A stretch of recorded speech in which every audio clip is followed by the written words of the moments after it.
দাজ্জালের নাম তো আপনারা শুনেছেন। ভয়ঙ্কর ডেঞ্জারাস একটা ক্যারেক্টার। পৃথিবীর শুরু থেকে শেষ পর্যন্ত এর চেয়ে বড় ফিতনা আসেনি, আসবেও না। দাজ্জালের ফিতনা। সে তার এক চোখ থাকবে, আরেক চোখ এরকম বন্ধ থাকবে, এখানে লেখা থাকবে কাফারা। কোনোভাবেই তাকে দমানো যাবে না, হত্যা করা যাবে না। আল্লাহ নবী ঈসা আলাইহিস সালাম তাকে হত্যা করবেন। দাজ্জাল আমাদেরকে যে সমস্ত জিনিস দিয়ে ফিতনায় ফেলবে, ওই ফিতনাগুলোর সলিউশন আল্লাহ তাআলা সূরা কাহফের ভিতরে রেখে দিয়েছেন। দাজ্জাল চারটা জিনিস দিয়ে আমাদেরকে ফিতনায় ফেলবে। That's trial of faith. এক নাম্বার, ঈমানের পরীক্ষা সে আমাদেরকে ফেলবে, আমাদের বিশ্বাস নিয়ে ছিনিমিনি খেলবে সে। এটার সলিউশন আছে সূরা কাহফ, আমি বলবো আস্তে আস্তে। দুই নম্বরে দাজ্জাল আমাদেরকে ফিতনায় ফেলবে দ্য ট্রায়াল অফ ওয়েলথ, সম্পদ দিয়ে সে আমাদেরকে ফিতনায় ফেলবে। তিন number the trial of knowledge, জ্ঞান দিয়ে সে আমাদেরকে ফিতনায় ফেলবে। চার number the trial of power, ক্ষমতা দিয়ে সে আমাদেরকে ফিতনায় ফেলবে। দাজ্জাল চারটা জিনিস দিয়ে আমাদেরকে পরীক্ষায় ফেলবে। কয়টা? এক হচ্ছে ঈমানি পরীক্ষা, দুই হচ্ছে সম্পদ দিয়ে পরীক্ষা, তিন হচ্ছে জ্ঞান দিয়ে পরীক্ষা, চার হচ্ছে ক্ষমতা দিয়ে পরীক্ষা। সে ঈমানের পরীক্ষায় আমাদেরকে ফেলবে। সে এসে বলবে আমি তোমার রব, এবং এটা প্রমাণ করার জন্য যা যা দরকার আল্লাহ তাআলা তাকে সব দিবেন। সে সব করতে পারবে। সে বলবে আমি তোমার রব। যদি বিশ্বাস না হয়, তোমার বাবাকে যদি জীবিত করে বিশ্বাস করবে? অনেকে বলবে হ্যাঁ আমার আব্বাকে জীবিত করে দেখান। তো তার বাবাকে ঠিকই সে জীবিত করে ফেলবে। আসলে শয়তান তার বাবার সূরত নিয়ে সামনে দাঁড়াবে। আরে তাই তো, এটাই তো আমার বাবা, এটাই তো আমার দাদা। মানুষ ফিতনায় পড়ে যাবে, ঈমানের ফিতনায়। সে ভাববে আসলে এটাই বোধহয় আমার রব, এবং তাকে এত ক্ষমতা দেয়া হবে, তার ডান দিকে থাকবে জান্নাত, বাঁ দিকে জাহান্নাম। তার কাছে আল্লাহ এটা দিবে।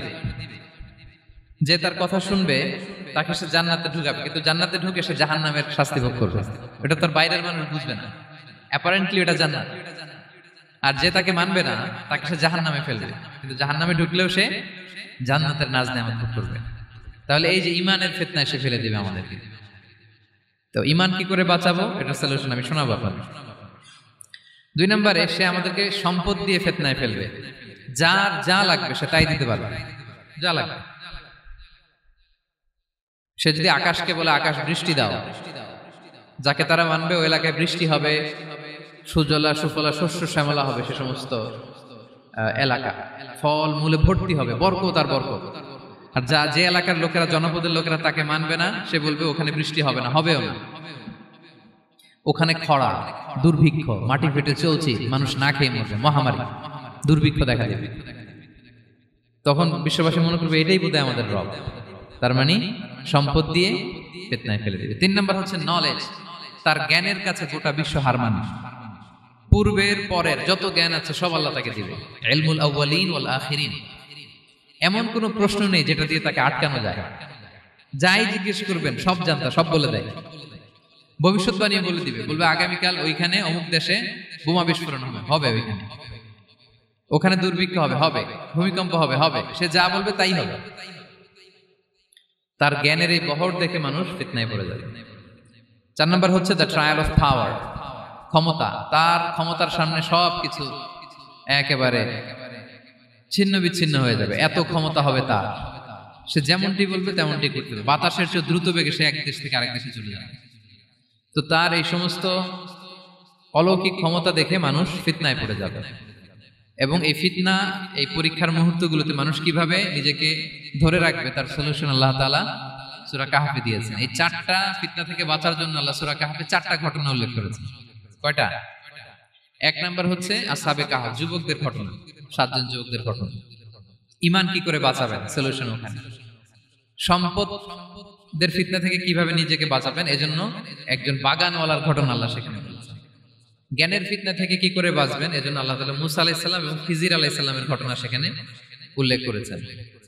আর ক্ষমতার ফিতনা থেকে কি করে বাঁচবেন এটা বোঝানোর জন্য আল্লাহ তাআলা যুলকারনাইনের ঘটনা উল্লেখ করেছেন। চারটা ফিতনা থেকে বাঁচার জন্য কয়টা ঘটনা? চারটা ঘটনা। আমরা তাহলে একটা একটা করে ঘটনা শুনি, আমরা একটু উদ্ধার করার চেষ্টা করি যে কি কি সলিউশন আল্লাহ তাআলা আমাদের বাতিল দিলেন। এক নম্বর হচ্ছে আসহাবে কাহফের ঘটনা। এটা 250 খ্রিস্টাব্দের সময়কালে রোমান সাম্রাজ্যের একজন বাদশা ছিল, নাম দাকিয়ানুস। প্রতাপশালী বাদশা, পৌত্তলিক, মূর্তির পূজা করে। ঈসা আলাইহিস সালাম বিদায় নিয়েছেন, 250 বছর হলো।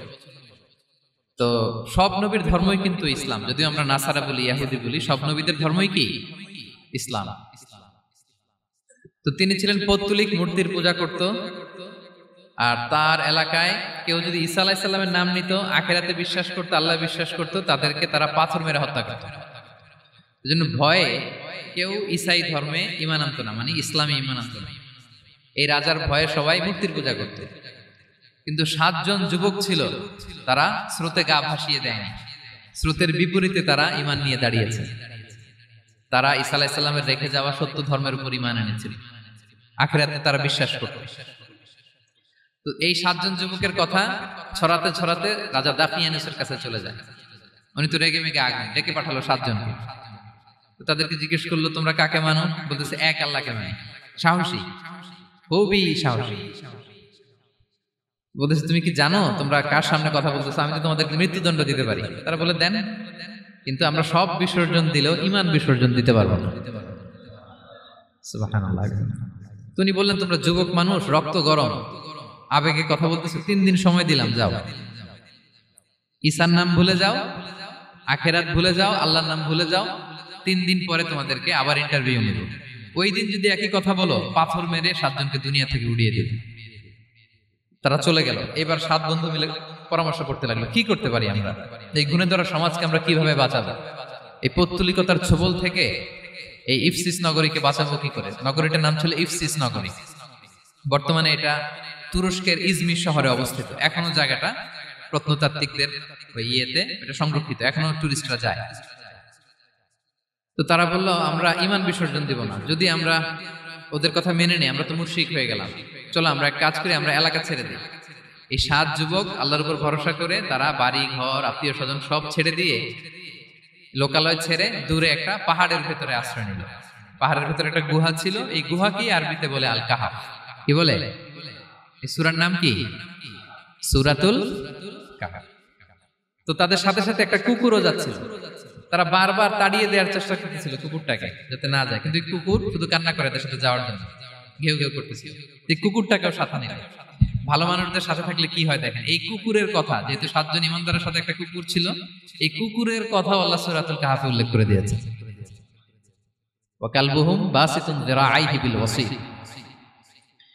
তো তারা ভিতরে গেল, যে প্রচন্ড ক্লান্ত, তারা ঘুমিয়ে পড়ল। কি করলো? এই এক ঘুমে আল্লাহ 309 বছর কাটাই দিলেন। কয়শো 9 বছর? 9 বছর ঘুম, সব ঘুম, প্রচন্ড ঘুম, ঘুম যেন আর কাটে না। 309 বছর পরে এরা জাগল। এখন খুব ক্ষুধা, ঘুমে আরমোর ভাঙতেছে। আর একজন জিজ্ঞেস করতেছে, কি লম্বা সময় ঘুম দিলাম কোথায় আমরা? একজন বলতেছে, হ্যাঁ মানে সারাদিনই ঘুমাইছি আমরা। আরেকজন বলতেছে, না না সারাদিন না, দিনের কিছু অংশ হয়তো ঘুমাইছি। আসলে কয় বছর ঘুমাইছে? 309 বছর। তো এদিকে সভ্যতার তো চেঞ্জ। এখানে ওই দাকিয়ানুস মরে, এর ছেলে মরে, এর নাতি মরে, পুতি মরে, এখন 6ষ্ঠ নম্বর রাজা আসছে। প্রজন্মের পর প্রজন্ম তো শেষ। 309 বছরে কমপক্ষে 4-5টা জেনারেশন চেঞ্জ হবে। তো জেনারেশন চেঞ্জ হয়ে, এলাকা চেঞ্জ হয়ে, তারা যে স্বপ্ন দেখেছিল এই ইফসিস নগরীতে কালিমার পতাকা উঠবে, তাদের স্বপ্ন আল্লাহ বাস্তবায়ন করেছেন। এই 309 বছরের ব্যবধানে এই এলাকার সবাই মুসলিম হয়ে গেছে। আল্লাহ চাইছিলেন ওদেরকে দেখাবে এটা, যে স্বপ্নটা যে বাস্তবায়ন হয়েছে এটা দেখাবে। তো ঘুম থেকে উঠছে, একজনকে তারা বললো যে লুকায় লুকায় চাদর মুড়ি দিয়ে কিছু রুটি নিয়ে আসো বাজার থেকে, যাতে তোমাকে না চিনে। চাদর মুড়ি দিয়ে যাও। কিছু পয়সা ছিল, মুদ্রা দিয়ে দিছে। তো সে যে যখন দোকানদারের কাছ থেকে রুটি নিয়েছে আর মুদ্রা দিছে, দোকানদার বলে, এই মুদ্রা কোথা থেকে আসলো? 309 বছর আগে মালয়েশিয়াতে রিঙ্গিট ছিল কিনা জানি না, যেভাবে ওরা ট্রানজাকশন করতে পারে, যেটা ছিল ওইটা যদি এখন কেউ দেয়, রাজধানী বিলাসে খাবার পাওয়া যাবে? হ্যাঁ।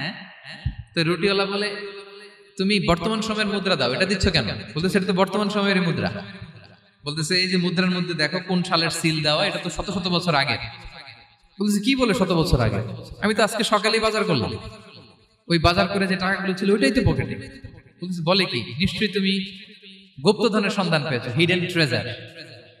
বলো, মানে তার সাথে এদের কথাবার্তা কিছু মিলতেছে না।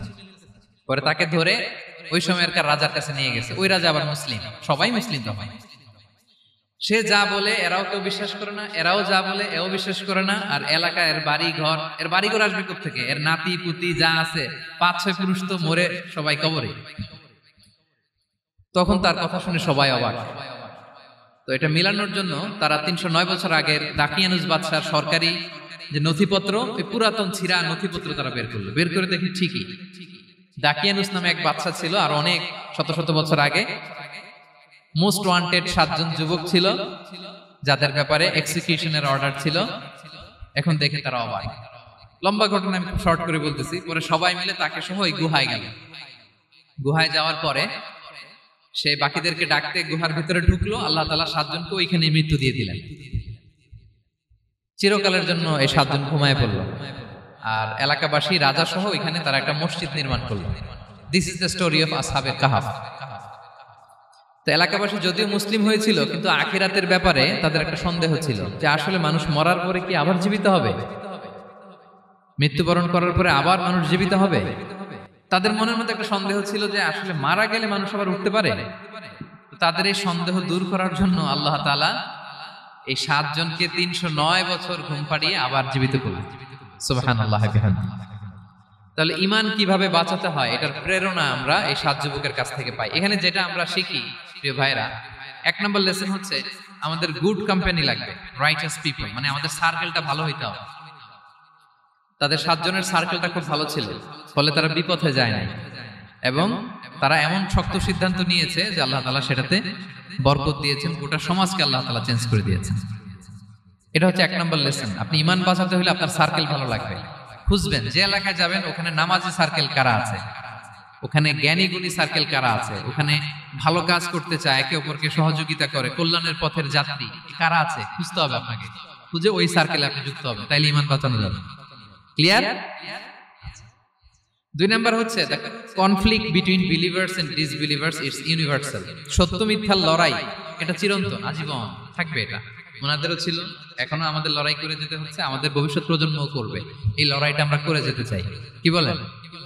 হ্যাঁ, থামা যাবে না? আমরা থামতে আসিনি, আমরা এই লড়াইটা করে যাব। আমরা সত্যের কথা বলেই যাব ইনশাআল্লাহ। বলেন। 3 নাম্বার হচ্ছে যে লেসনটা আমরা পাই, অনেকগুলো লেসন, আমি খুব প্রেসাইজলি বলতেছি। যুবকরা চাইলে একটা সমাজকে পাল্টে দিতে পারে। এই পৃথিবীতে যত বড় বড় বিপ্লব হয়েছে এগুলো যুবকরা এনেছে। তারা হচ্ছে সভ্যতা গড়ার কারিগর। আসহাবে কাহাফ আমাদের এই সময়ের নওজোয়ানদের জন্য প্রেরণা। তারা আমাদের জন্য প্রেরণার বাতিঘর। তারা যেমনি ঈমানকে রক্ষা করেছে, আমাদের যুবকরা চাইলেও তাদের ঈমানি চেতনাতে স্পিরিট দিয়ে সমাজটাকে পাল্টে দিতে পারে। কি বলেন? এখানে বেশিরভাগই তো যুবক। হ্যাঁ, গুড সার্কেলে থাকবেন তো আপনারা? সত্যের পক্ষে সবাই থাকবেন তো? আল্লাহ তাআলা কবুল করুন। আচ্ছা, এবার 2 নাম্বার ছিল সম্পদের ফিতনা, কিভাবে বাঁচবেন। আসহাবে কাহাফের পরে সূরা কাহাফে আল্লাহ তাআলা একজন বাগানওয়ালার ঘটনা বলেছে। 2 জন বন্ধু, একজন একটু গরিব, সে বিশ্বাসী, আরেকজন ধনী, সে অবিশ্বাসী। তাকে আল্লাহ তাআলা বিশাল বড় খেজুরের বাগান আর আঙ্গুরের বাগান দিয়েছেন, বিশাল অনেক বড় বিজনেস ম্যাগনেট। তো এই সম্পদের অহংকার সে করত। সে প্রায় তার গরিব বন্ধুকে বলতো যে তোর চেয়ে আমার সম্পদও বেশি, সন্তানও বেশি, জনবল বেশি, লোকবল বেশি, অর্থবল বেশি, সব বেশি। অহংকারে তার পা মাটিতে পড়ত না। আর সে আখিরাতে অবিশ্বাস করত এবং সে বলতো যে এই সম্পদ আমারে বাঁচাবে, চিরকাল আমাকে স্মরণীয় করে রাখবে, এই সম্পদ কোনোদিন যাবে না। অনেক বড় বড় ধনীরা আছে, তারা এরকম মনে করে যে আমি এত বড় সিআইপি, হ্যাঁ, আমি এত বড় বিজনেস ম্যাগনেট, এই দিন বোধহয় আর চেঞ্জ হতে পারে না, আমার আজীবনই বোধহয় এত পাওয়ার থাকবে, এত সম্পদ থাকবে। এটা ভুল ধারণা। এটা কি ভুল ধারণা? এই যে তুরস্কে দুর্ভিক্ষ হইল না, আপনারা দেখছেন না যে অনেক সম্পদের মালিক বাড়ি ঘর ভেঙে রাস্তার ফকির।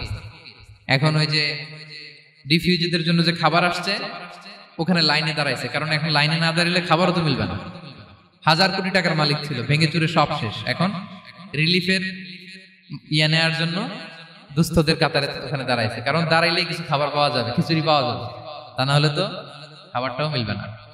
এই যে বঙ্গবাজারে আগুন লাগলো আমাদের বাংলাদেশে, 20টা-25টা দোকান ছিল অনেকের যাদের অন্যান্য বিজনেস আছে তারা হয়তো সার্ভাইভ করতে পারতেছে, কিন্তু এমন অনেক ব্যবসায়ী ছিল সব শেষ, জ্বলে পুড়ে, তার টাকা পয়সা পুঁজি স্বপ্ন সব শেষ। তো ধনীকে গরিব বানাতে আল্লাহর 1 সেকেন্ডও লাগে না। ওই বিশাল প্রাসাদ থেকে টেনে ভাঙ্গা থালা হাতে দিয়ে রাস্তায় নামাইতে আল্লাহর কয় সেকেন্ড লাগে বলেন তো? 1 সেকেন্ডও লাগে না। সো এই লেসনটা কিন্তু আমাদের নিতে হবে। এবং ওই ব্যক্তির নসিবে তাই ঘটেছিল। সে যখন অহংকার করতেছিল, আল্লাহ তাআলা আকাশ থেকে হুসবান একটা আগুন পাঠানো। ওই আগুন এসে তার আঙ্গুরের বাগান, তার খেজুরের বাগান, বিশাল মাইলকে মাইল এই বাগান জ্বালিয়ে পুরো মুহূর্তের মধ্যে সারখার করে, এবং মুহূর্তের মধ্যে সে পথের ভিখারি, ফকির। এই ঘটনাটা এনে আল্লাহ তাআলা সম্পদশালীদেরকে রিমাইন্ডার দিলেন যে এই সম্পদের ফিতনায় তোমরা পড়ে যেও না। আমরা সম্পদশালী হলে বাস্তবতা অনেক সময় ভুলে যাই। সূরাতুল হুমাযাতে আল্লাহ তাআলা বলেন, ইয়াহসাবু আন্না মালাহু আখলাদা। সম্পদশালীরা মনে করে এই সম্পদ আমাকে চিরকাল বাঁচিয়ে রাখবে, চিরকাল বোধহয় এই সম্পদ আমার হাতে থাকবে। না, এটা হাতের ময়লা, আজ আছে কাল নাই, যে কোনো সময় চলে যেতে পারে। এটা হচ্ছে ম্যাটেরিয়ালিস্টিক আউটলুক, বস্তুবাদী চিন্তা থেকে এই আমাদের ধনী ভাইদের এই সমস্যাটা হয়। ভোগবাদী চিন্তার প্রভাব আর কি। সম্পদ যখন হাতে থাকে ধরাকে সরাজ্ঞান করে, মনে করে যে সবই আমার কন্ট্রোলে। না, আপনারে ওই গরিবের কাতারে আনতে, ওই রিলিফের সম্পদ নেওয়ার জন্য ওই লাইনে দাঁড় করাইতে আল্লাহর 1 সেকেন্ডও লাগে না। এটা খেয়াল রাখতে হবে। আমরা যখন প্রাইভেট কারে চড়ি, মাঝে মাঝে অনেকে এসে হাত পাতে, এদেরকে ছোট করা যাবে না। গল্পটা আল্লাহ ভিন্ন করতে আল্লাহর 1 সেকেন্ডও লাগে না। ওইদিকে আমি দাঁড়ায় হাত পাততাম আর উনি প্রাইভেট কারে বসে থাকতো। আল্লাহ চাইলে করতে পারতেন না? পারতেন। তো এখান থেকে আমাদের জন্য শিক্ষা হচ্ছে, সম্পদ এটা ক্ষণস্থায়ী, আজ আছে কাল নাই। এটা ক্ষণস্থায়ী, এটাকে এভারলাস্টিং মনে করা যাবে না। এভারলাস্টিং হচ্ছে আখিরাত। ওয়ালাল আখিরাতু খায়রুল লাকা মিনাল উলা। আখিরাত তোমার জন্য দুনিয়ার চেয়ে শ্রেষ্ঠ। এবং আল্লাহ তাআলা দৃষ্টান্ত একটা দিয়েছেন যে দুনিয়ার জীবনটা হচ্ছে কামা, ওই পানির মতো, যেটা আনজালনাহু মিনাস সামা, আকাশ থেকে নাজিল করেছি। ওই পানি ক্ষেতের মধ্যে পড়ে ফসল, ফুল ফসল হয়েছে। এরপরে যখন ফসল কাটা হয়, ওই ক্ষেত খামার এগুলো তৃণলতা হয়ে যায়, ভুসির মতো হয়ে যায়। তখন বাতাসের ঝাপটায় একবার এদিকে যায়, একবার ওদিকে যায়। অনেক লম্বা উপমা, আমি সংক্ষেপে বললাম। তো শেষ আউটপুটটা হচ্ছে এটা, সম্পদ এটা মুহূর্তেই চলে যেতে পারে। সম্পদ উপার্জন জায়েজ আছে, মুসলিমরা সম্পদ উপার্জন করতে পারবে, কোনো অসুবিধা নাই। আপনি যদি ধনী হন এটা ভালো, ফলে আপনি যাকাত দিতে পারবেন, অসহায় দুস্থদের সহায়তা করতে পারবেন, কন্ট্রিবিউট করতে পারবেন। আপনি সম্পদ হাতের মুঠোয় নেবেন, কন্ট্রোল করবেন, কিন্তু এই দিকে স্থান দিবেন না। দ্যাটস ইট, তাহলেই হবে। আমরা সম্পদ কি করতে পারবো? উপার্জন করতে পারবো, কিন্তু হৃদয়ে স্থান দিতে পারবো না। হৃদয়ে স্থান থাকবে আখিরাতের। এই মাইন্ডসেট যদি আপনি গড়ে তোলেন, তাহলে সম্পদের ফিতনা আপনি কখনো করবেন না। এই পয়েন্টটা কি ক্লিয়ার সবার? ক্লিয়ার। 3 নাম্বার ফিতনা ছিল কিসের ফিতনা? দেখি কে বলতে পারে। প্রথমটা হচ্ছে বিশ্বাস বা ঈমানের ফিতনা, 2 নাম্বার হচ্ছে সম্পদের ফিতনা, 3 নাম্বার জ্ঞানের ফিতনা। জ্ঞানেরও কিন্তু ইলমেরও একটা গরম আছে। যার ইলম আছে তার মধ্যে এই সমস্যাটা কাজ করে। সেটার জন্য আল্লাহ তাআলা মুসা আলাইহিস সালাম, খিজির আলাইহিস সালামের ঘটনা বলেন। আমি খুব সংক্ষেপে বলবো, সময় কম। মুসা আলাইহিস সালাম হচ্ছে বনি ইসরাইলের নবী, আর খিজির আলাইহিস সালাম কেউ বলেছেন নবী, কেউ বলেছেন আল্লাহর ওলি। আসলে আরবিতে ওনার নাম খদির, আমরা বাংলায় বলি খিজির। খদির মানে সবুজ। উনি যে কোনো জায়গায় বসলে ওখানে মরা গাছ, লতা পাতা এগুলো সবুজ হয়ে যেত। অনুর্বর এলাকার উপর দিয়ে হেঁটে গেলে ওটা উর্বর হয়ে যেত।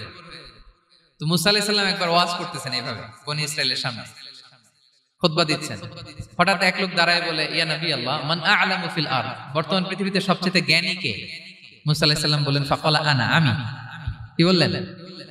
উনি আসলে ভুল কিছু বলেন নাই, কারণ প্রত্যেক জামানার নবীকেই আল্লাহ তাআলা সবচেয়ে বেশি জ্ঞান দিয়ে পাঠান, কারণ তার কাছে ওহীর জ্ঞান আসে, অদৃশ্যের খবর আসে, ইলমুল গায়ব আসে। কিন্তু এই উত্তরটা আল্লাহ তাআলার পছন্দ হয়নি। আল্লাহ তাআলা চাচ্ছিলেন মুসা যদি বলতো আল্লাহ তাআলাই জানে কি জ্ঞানী, বা আল্লাহই সবচেয়ে জ্ঞানী, এরকম হলে ভালো হতো। কিন্তু মুসা আলাইহিস সালাম কি বলছে? আমি। এখন প্রশ্ন করলো সবচেয়ে বড় জ্ঞানী কে? উনি কি বললেন? আমি। এই যে আমি এটাতে ঝামেলা আছে। আমি বড়, আমি জানি, আমি সব। This is problematic. আল্লাহ এটা পছন্দ করলেন না। আল্লাহ তাআলা মুসা আলাইহিস সালামকে বললেন, মুসা তুমি যে বলছো তুমি জ্ঞানী, না তুমি জ্ঞানী না, তোমার চেয়ে বড় জ্ঞানী আছে। মুসা আলাইহিস সালাম বলে, তাই নাকি? আমার চেয়ে বড় জ্ঞানী কে? তো আল্লাহ তাআলা বললেন, ইযহাব ইলা মাজমাইল বাহরাইন, 2 সাগর বা 2 নদীর মিলনস্থলে যাও, ওখানে আমার এক বান্দা আছে তোমার চেয়েও জ্ঞানী। মুসা আলাইহিস সালাম বললেন, তাই নাকি?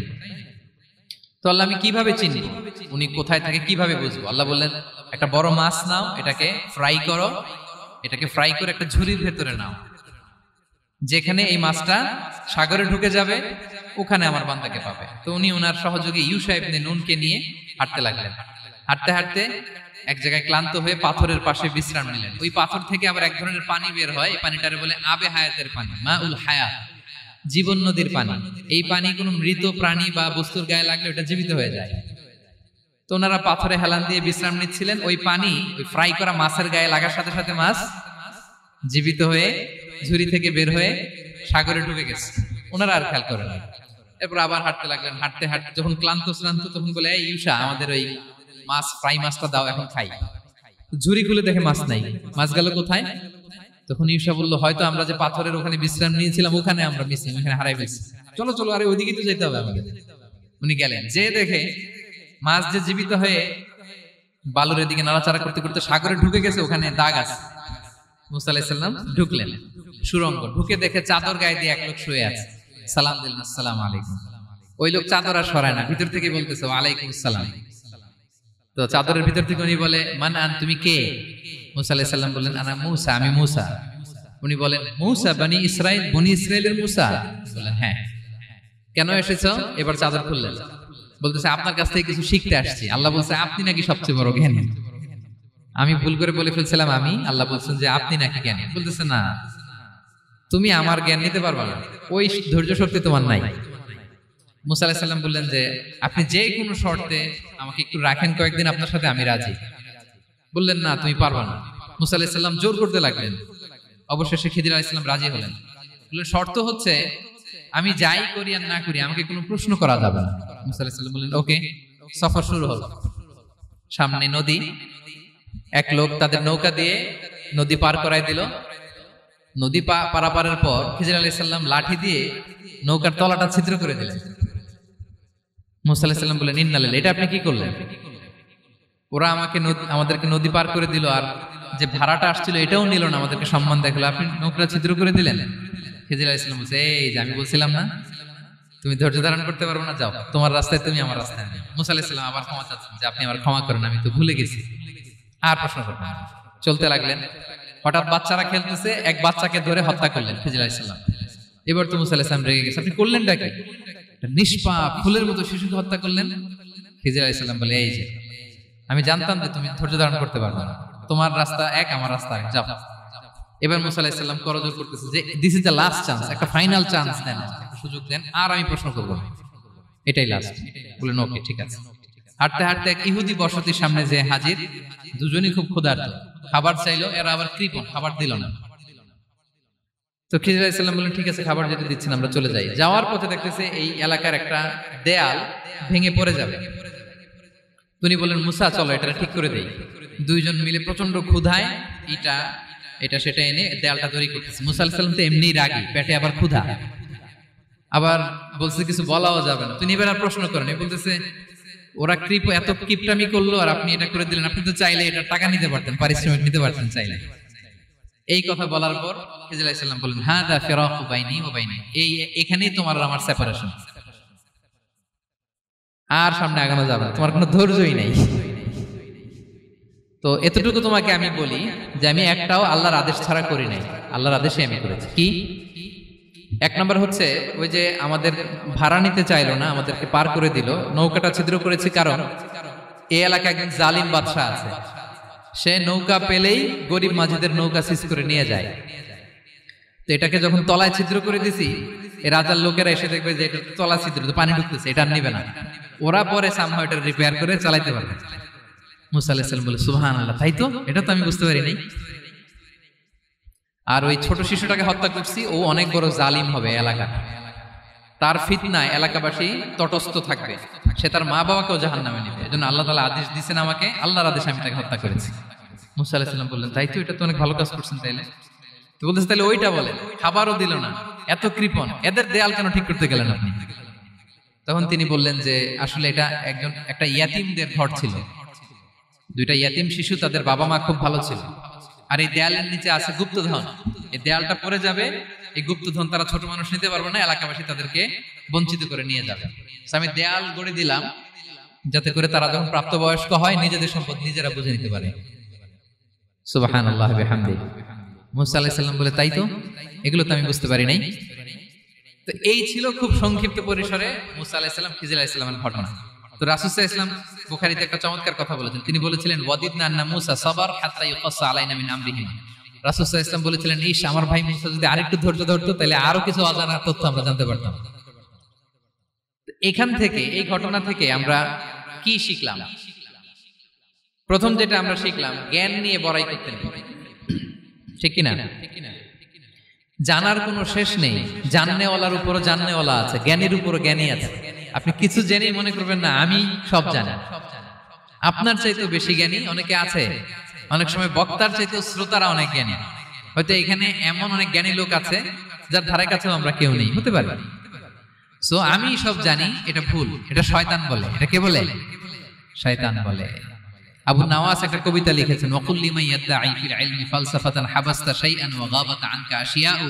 কেউ যদি বলে আমি সব জানি, তুমি তাকে বৃদ্ধাঙ্গুলি দেখিয়ে বলো আপনি কিছুই জানেন না, আপনি অল্প কিছু জেনেছেন, জানার এখনো অনেক বাকি। তাহলে মুসা আলাইহিস সালামের এই ঘটনা জিজ্ঞেস করা হলো কে জ্ঞানী, উনি বললেন আমি জ্ঞানী। এরকম কি আমরা কখনো বলবো? না। সবচাইতে বড় জ্ঞানী কে? ওয়া ফাওকা কুল্লি যী ইলমিন আলিম। সবচাইতে বড় জ্ঞানী আল্লাহ তাআলা। সো জ্ঞান নিয়ে আমরা অহংকার করব না। 2 নম্বর যে শিক্ষাটা আমরা পাই, ওই যে নৌকা দিয়ে পারাপার হচ্ছিল, তখন একটা চড়ুই পাখি এসে সাগরের মধ্যে মুখ দিয়েছিল। তো খিজির আলাইহিস সালাম বললেন, মুসা তুমি কি চড়ুই পাখিটা দেখতে পাচ্ছ? হ্যাঁ দেখতে পাচ্ছি। চড়ুই পাখিটা যে সাগরে মুখ দিয়ে দেখতে পাচ্ছ? হ্যাঁ দেখতে পাচ্ছি। তখন খিজির আলাইহিস সালাম বললেন, চড়ুই পাখিটা সাগরে মুখ দিয়ে পানি খাওয়ার পরে চড়ুই পাখির ঠোঁটে বা চঞ্চুতে যতটুকু পানি লেগে আছে, এই পানিটা হচ্ছে তোমার আমার এবং মহাবিশ্বের আমাদের সকলের জ্ঞান। আর এই মহাসাগরের সকল পানি হচ্ছে আল্লাহ তাআলার জ্ঞান। আল্লাহ তাআলা বলেছেন, ওমা উতিতু মিনাল ইলমি ইল্লা কালিলা। আমি তোমাদেরকে একেবারে অল্প জ্ঞান দিয়েছি, একেবারে অল্প। এই রহস্যে ঘেরা এই মহাবিশ্বের অনেক কিছু আমাদের অজানা। প্রিয় ভাইরা, আমরা অনেক কিছু জানি না, আমাদের এই লিমিটেড নলেজ এগুলো ধরে না, তারপর আমরা জ্ঞানের বড়াই করি। আপনারা উপমাটা বুঝতে পারছেন? একটা নৌকা থেকে চড়ুই পাখি ঠোঁট দিয়ে পানি খাচ্ছে, পানি খাওয়ার পরে স্বভাবতই চড়ুই পাখির ঠোঁটে একটু পানি তো লাগবে। খিজির বললেন যে এই পানিটা হচ্ছে তোমার আমার পৃথিবীর সবার জ্ঞান, আর এই সাগরের বাকি পানিগুলো কার জ্ঞান? এবার বুঝতে পারছেন আল্লাহ তাআলার জ্ঞানের পরিধি। আমরা জ্ঞান নিয়ে যেন কখনো কি না করি, বড়াই না করি। জ্ঞান 2 ধরনের, একটা বাহ্যিক জ্ঞান, একটা অন্তর্নিহিত জ্ঞান। External knowledge, internal knowledge. আমরা যখন কোরআন হাদিস পড়ি আমাদের বাহ্যিক জ্ঞান অর্জন হয়। কোরআন হাদিস পড়লেই আপনি জ্ঞানী হয়ে যান। এটা কোরআন হাদিস পড়তে হয়, এটা ডাইজেস্ট করতে হয়, এটার উপর আমল করতে হয়। এই জ্ঞান অর্জন শেষে এরপরে আল্লাহর প্রিয় বান্দাদেরকে আল্লাহ অন্তরে ইলমের নূর দেন, ইলহাম দেন। That is the knowledge, that is the pure knowledge. আপনি হাফেজে কোরআন হয়ে ভাবেন না আপনি সব জানেন, আপনি বুখারী মুখস্থ করে ভাবেন না সব জানেন। এই সব জ্ঞান অর্জন করার পরে ইলমের নূর হাসিল হয়, সেটা আল্লাহ সবারে দেয় না। সো এই অন্তর্নিহিত জ্ঞান, দূরদৃষ্টি, farsightedness, that is the pure knowledge. এটার জন্য বছরের পর বছর, যুগের পর যুগ সাধনা করতে হয়। সেটার জন্য এই জ্ঞান অর্জনের জন্য 3টা জিনিস করতে হয় ইলমের নূর অর্জনের জন্য। কয়টা? 1 হচ্ছে বিনয়, 2 হচ্ছে সফর, 3 হচ্ছে সবর। আবার বলি, 1 হচ্ছে বিনয়, 2 হচ্ছে সফর, 3 হচ্ছে সবর। আল্লাহ তাআলা আল্লাহর নবীকে তাওরাত দেওয়ার পরেও আরো ট্রেনিং সেশন করাইছেন খিজির আলাইহিস সালামের কাছে। যাও ওনার কাছে গেলে তুমি ছোট হবা, নত হবা। জ্ঞান যদি আমি নিতে চাই আমাকে ছোট হইতে হবে। ধরেন একটা গ্লাস থেকে একটা খালি গ্লাসে পানি ঢালবো, তো যেটাতে নেওয়া হবে এটা উপরে থাকলে হবে?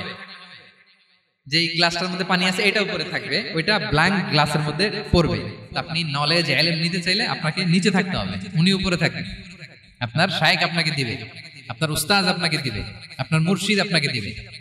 বুঝতে পেরেছেন? তাহলে আমাদেরকে হাম্বলনেস লাগবে। শিখতে হইলে হাম্বল হইতে হয়, বিনয়ী হইতে হয়। আচ্ছা, 2 নাম্বার সফর করতে হয়। এটা আল্লাহ মুসা আলাইহিস সালামকে দিয়ে করাইছেন, যাও পিছে পিছে উস্তাদের পিছে পিছে ঘুরো। তো এজন্য সফর করতে হয়। এখন ঘরে বসে অনেক কিছু জানা গেল, উস্তাদের সান্নিধ্য লাগে, সফর করতে হয়। আমাদের ক্লাসিক আলেমরা হাদিস কালেকশনের জন্য শহরকে শহর সফর করতেন। এখনো আমাদের আলেমরা দেওবন্দে যায়, মিশরে যায়, মদিনায় যায়। এখানকার মালয়েশিয়ান স্টুডেন্টরা দেশে বিদেশে যে নলেজ অর্জন করে। সফর আপনাকে লাগবে। তাহলে বিনয়, সফর, 3 নম্বরে কি? সবর। ধৈর্যশীল হইতে হবে। দেখেন মুসা আলাইহিস সালাম বারবার প্রশ্ন করে ফেলতেছেন, বারবার ওয়াদা ভঙ্গ করতেছেন। এরকম করলে হবে না, ধৈর্য লাগবে। ধৈর্যের বলে বলিয়ান হলে তখনই আপনার মধ্যে ইলম আসবে। তাহলে জ্ঞানের ফিতনায় পড়ার আর আমাদের কোনো সম্ভাবনা আছে? আমরা বিনয়ী হব, আমরা জ্ঞান আল্লাহর দিকে ফিরাই দেব, আমরা বলবো উনি সবচেয়ে ভালো জানেন। পারা যাবে তো ইনশাআল্লাহ? আচ্ছা, আমি একেবারে শেষ পর্যায়ে চলে আসছি, 2 মিনিটের মধ্যে শেষ করে দিচ্ছি। 3 নাম্বার ছিল কিসের ফিতনা? 4 নাম্বার ক্ষমতার ফিতনা। এই ফিতনা থেকে বাঁচার জন্য সর্বশেষ আল্লাহ তাআলা যুলকারনাইনের ঘটনা বলেছেন। অনেক বড় বাদশা ছিলেন, পৃথিবীতে 4 জন বাদশা গোটা বিশ্ব শাসন করেছেন, 2 জন কাফির 2 জন মুমিন। কাফির একজন হচ্ছে নমরুদ, যিনি ইব্রাহিম আলাইহিস সালামকে আগুনে ফেলেছিলেন। আরেকজন হচ্ছে বখতে নাসার, যাকে ইংরেজিতে বলে নেবুচারনেজার দ্য সেকেন্ড, দ্বিতীয় নেবুচারনেজার। তারা কোনো নির্দিষ্ট এরিয়ার বাউন্ডারির বাদশা না, গোটা বিশ্বের বাদশা ছিলেন এই 2 জন কাফির। আর 2 জন বাদশা ছিলেন গোটা বিশ্বকে শাসন করেছেন, তারা ছিলেন মুমিন। একজন হচ্ছে সুলাইমান আলাইহিস সালাম, আল্লাহর নবী। আরেকজন হচ্ছে যুলকারনাইন, গোটা বিশ্ব শাসন করেছেন, প্রাচ্য থেকে পাশ্চাত্য সব জায়গায় তিনি গিয়েছেন, ইসলামের বাণী প্রচার করেছেন, জালিমদেরকে শায়েস্তা করেছেন। তো এরকম দিক বিদিক তিনি জয় করতেছিলেন। অনেকে যুলকারনাইনকে আলেকজান্ডার দ্য গ্রেটের সাথে গুলিয়ে ফেলে, না, ম্যাসিডোনিয়াতে যে আলেকজান্ডার দ্য গ্রেট ছিল, উনি আর যুলকারনাইন এক নন। যুলকারনাইন হচ্ছে আল্লাহ তাআলার প্রিয় একজন বান্দা, অনেক বড় সাহসী বীর পুরুষ ছিলেন, গোটা বিশ্বে ইসলাম প্রচার করেছেন।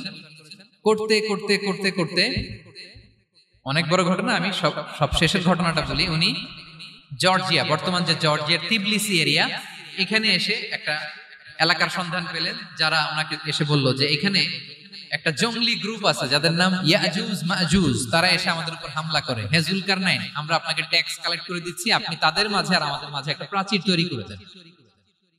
আপনারা ইয়াজুজ মাজুজের নাম শুনেছেন না? ইংরেজিতে বলে গগ ম্যাগগ। নূহ আলাইহিস সালামের 4 সন্তান ছিল, হাম, সাম, ইয়াফাস, কানাআন। এই ইয়াফাসের বংশধর হচ্ছে ইয়াজুজ মাজুজ, জঙ্গলি, হাজার হাজার শুধু বংশ বিস্তার করে। তারা এসে লোকালয়ে মানুষের উপর আক্রমণ করে, তাদের গবাদি পশু এগুলো ছিনিয়ে নেয়, ফলমূল খেয়ে ফেলে।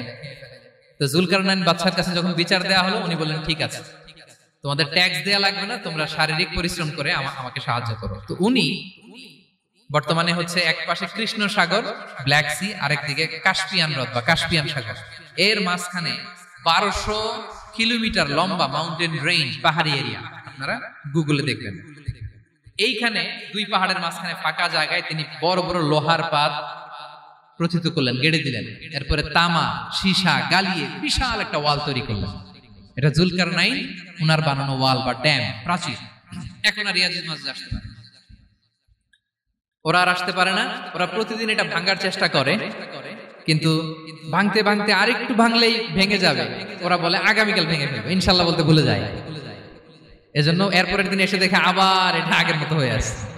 কিয়ামতের আগ দিয়ে ওদের মধ্যে এই ইনশাআল্লাহর প্রেরণা আসবে। তাদের একজন বলে উঠবে, আগামীকাল ইনশাআল্লাহ আমরা এটা ভেঙে খান খান করে দেব, ঠিকই ভেঙে ফেলবে। তখন তারা ভেঙে চুরে কুটি কুটি ইয়াজুজ মাজুজের দল এসে হামলে পড়বে। সামনে পড়বে তাবারিয়া সাগর, একদল এসে তাবারিয়া সাগর এমন ভাবে খাবে, এই দল যাওয়ার পরে আরেক দল এসে এখানে যে সাগরে যে পানি ছিল এটা কল্পনাই করতে পারবে না। তারা পৃথিবীতে ফিতনা ফাসাদ করবে। ঈসা আলাইহিস সালাম তখন আসবেন, দোয়া করবে আল্লাহ তাআলার কাছে, মুমিনরা একটা মহামারী দিবে আল্লাহ তাআলা ইয়াজুজ মাজুজের মধ্যে, ওরা মরে যাবে সব। এরপর বিশাল এক পাখি এসে তাদেরকে আল্লাহর মর্জি মাফিক এমন এক জায়গায় ফেলে আসবে, কেউ জানবে না। তো তারা যে পচে গলে মাটির সাথে মিশেছিল, এই গলিত লাশ থেকে মাটি খুব উর্বর হয়ে যাবে। এরপর আল্লাহ তাআলা পৃথিবীর মধ্যে বারাকা দিবেন, কিছু রোপণ করলে তাড়াতাড়ি ফুলে ফেপে বড় বড় ফলমূল হচ্ছে। তো এটা কিয়ামতের আলামতের অন্য কোনো আলোচনায় হয়তো আমরা বলবো। তো যুলকারনাইন তিনি বিশাল এখানে প্রাচীর তৈরি করে দিয়েছিলেন, এবং প্রাচীর তৈরি করে দিয়ে তাদেরকে বলেছিলেন যে যতদিন আল্লাহ তাআলা চাইবেন এটা থাকবে, এবং যেদিন আল্লাহ তাআলার আদেশ আসবে এটা ভেঙে খান খান হয়ে যাবে। তার মানে দেখেন, এত পাওয়ারফুল, এত শক্তিশালী, এত ক্ষমতাধর হওয়ার পরেও তিনি তার ক্ষমতাকে কার দিকে ফিরিয়ে দিয়েছেন? যে আল্লাহ যতদিন চাইবে এই প্রাচীর টিকে থাকবে, যেদিনই আল্লাহ তাআলার আদেশ আসবে এই প্রাচীর ভেঙে খান খান হয়ে যাবে।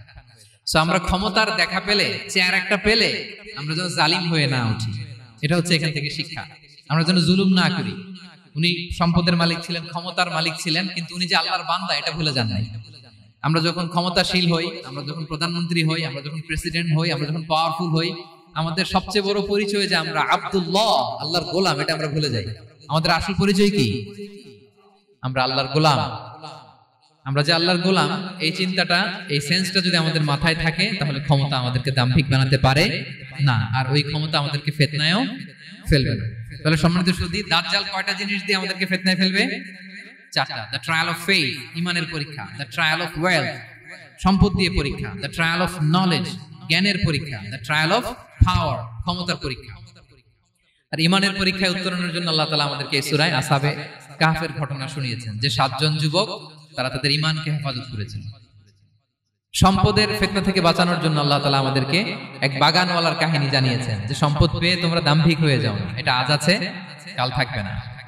জ্ঞানের পরীক্ষা থেকে আমাদের মুক্তির জন্য আল্লাহ তাআলা অনেক বড় করে আল্লাহ নবী মুসা আলাইহিস সালাম এবং খিজির আলাইহিস সালামের ঘটনা শুনিয়েছেন, আমাদের বুঝিয়েছেন যে আমাদেরকে বিনয়ী হতে হবে, জ্ঞানের জন্য সফর করতে হবে এবং সবর করতে হবে। সবশেষে আল্লাহ তাআলা ক্ষমতার ফিতনা থেকে বাঁচানোর জন্য ক্ষমতাধর, আমরা তো একটা দেশের মালিক হই এখন, অমুক দেশের প্রেসিডেন্ট, অমুক দেশের প্রধানমন্ত্রী, উনি গোটা বিশ্বের প্রতাপশালী রাজা ছিলেন জুলকারনাইন, তারপরেও উনি যে আব্দুল্লাহ, উনি যে আল্লাহর গোলাম, এটা তিনি ভুলে যাননি। তাহলে এইভাবে যদি আমরা এই ফিতনাগুলো থেকে বাঁচার চেষ্টা করি, তাহলে এই ফিতনা থেকে আমরা বেঁচে থাকতে পারবো, এবং দাজ্জাল যদি এই মুহূর্তেও আসে, সে আমাদেরকে বিভ্রান্ত করতে পারবে না। পারবে? পারবে না ইনশাআল্লাহ। ইনশাআল্লাহ বলেন। আর ভবিষ্যতের সব কাজের আগে আমরা সবসময় কি বলবো? মনে থাকবে সবার? আল্লাহ তাআলা আমাদের সবাইকে কথাগুলো বোঝার ও আমল করার তৌফিক দান করুন।